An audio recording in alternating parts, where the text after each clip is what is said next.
T-minus 15 seconds. 10, 9, 8, 7, 6, 5, 4, 3, 2, 1, 0. Ignition and liftoff.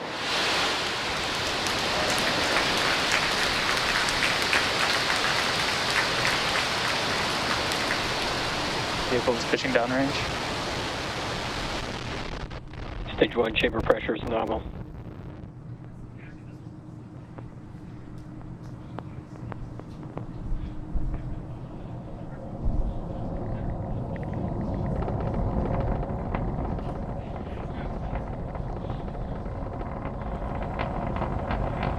Falcon 9 has successfully lifted off from Launch Complex 39A at Kennedy Space Center, carrying our stack of 49 Starlink satellites to orbit. Moments ago, we throttled the engines down Telemetry nominal.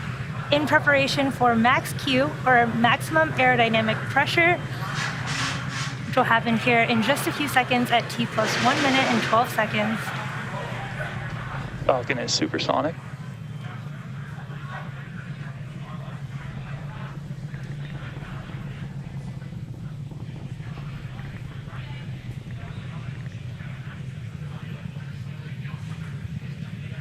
Max Q. We have just passed through max Q, and this is the maximum aerodynamic pressure that the stage sees. Next, we'll have 3 events happening in quick succession. First, we'll have main engine cutoff, followed by stage separation, and then second engine startup 1. Now, first, main engine cutoff is where all 9 of those M1D engines on that first stage will shut off to slow the vehicle down in preparation for stage separation. This is where the first engine chill has begun. This is where the first and second stages will separate, with the first stage starting to make its way back to Earth for landing, while the second stage continues on its journey to the third event of second engine startup 1. And this is where that single MVAC engine on the second stage will light up and propel the second stage along with the Starlink satellites to orbit. We're a little under 30 seconds away from these 3 events. You'll want to watch out for fairing deploy, which is going to happen shortly after that. Hopefully we get cool live views from the second stage camera of those fairing halves popping off.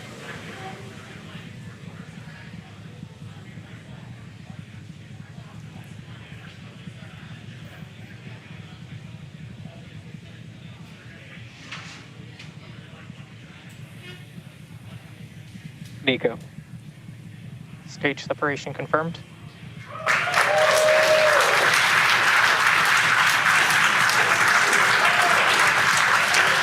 Ignition. Wow, beautiful views from the first stage and second stage tracker Both stages there. are on nominal trajectories. We did have successful MECO Fairing stage separation separation. confirmed. There's fairing deployment there. Again, what a cool view from the second stage. Again, we did just have confirmation of successful fairing deployment. Again, SpaceX has reflown the Falcon fairing halves since November of 2019. Again, this was our second flight for both of those, and we will be attempting to recover them on our recovery vessel, Doug. It looks like you can just maybe make out those fairing halves in that live view from the ground as they are flying away from the second stage there. It looks like that's the first stage, maybe also floating off to the left.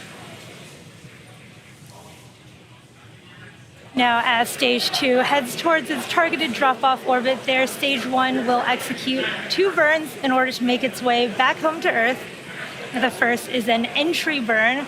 Now, this is where 3 of the M1D engines will reignite, and this helps to slow the stage down as it re-enters the upper parts of the Earth's atmosphere.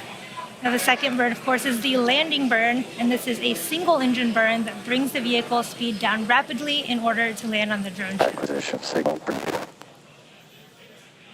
Hopefully will land us on our drone ship, a shortfall of gravitas Stage 2, terminal guidance. in the Atlantic Ocean.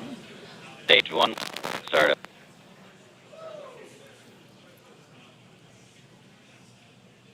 Here's the start of our stage 1 landing burn.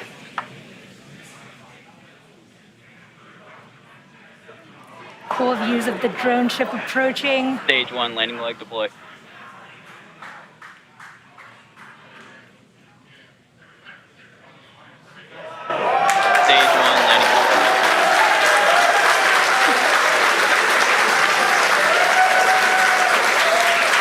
right there in the middle of the drone Get back ship. in and check that.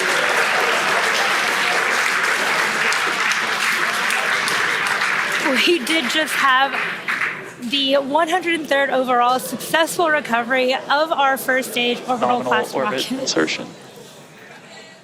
And we just missed it there, but we did have a successful second engine cutoff, and we just got that confirmation of a good orbit from stage 2. Now, next up, we'll have one more burn on the second stage that will position the vehicle for payload deployment. Expected loss of signal, Cape. But we are awaiting the deployment of our 49 Starlink Expected loss satellites, of signal, Bermuda. which is scheduled to occur about 6 minutes from now at T plus 15 minutes. However, you may have just heard the call out for expected loss of signal. Again, this means we won't have live audio or visual confirmation of payload deployment due to lack of ground station coverage, but we will acquire signal with our ground station in Kodiak, Alaska at T plus 1 hour and 20 minutes. So for those of you who are interested, we will keep the audio-only countdown nets up on our YouTube channel, and we'll confirm successful payload deployment on our social media channels. But with that, that brings tonight's webcast to a close. Thank you to the Range and Federal Aviation Administration for supporting tonight's mission. To all of our